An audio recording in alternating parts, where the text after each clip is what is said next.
আজকে বর্তমানের পরিস্থিতি তাকাইলে দেখা যায় যে বৃষ্টি বাদল নাই, কারণ একটাই, রাষ্ট্রে গুনাহ আবির্ভাব বেশি হয়ে গেছে। আরে মুসলমান, করোনার সময় প্রথম ডোজ, দ্বিতীয় ডোজ করোনার ভ্যাকসিন দিয়ে আমরা করোনা দূর করে দিচ্ছি, তাই না?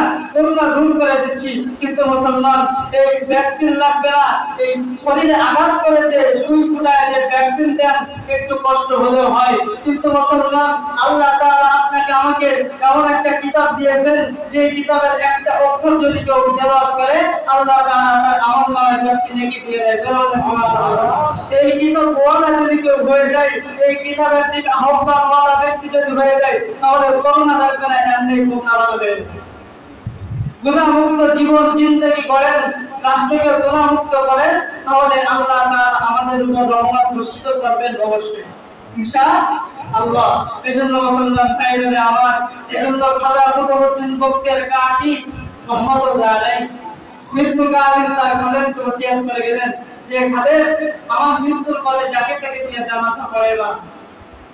খাজা কুতুবউদ্দিন বক্তের কাকি রহমাতুল্লাহ আলাইহি বলছেন, তার খাদেম বলছেন যে আপনার মৃত্যুর পরে কাকে দিয়ে জানাজা পড়াই? খাজা কুতুবউদ্দিন বক্তের কাকি তার খাদেমকে ডাক দিয়ে কয়,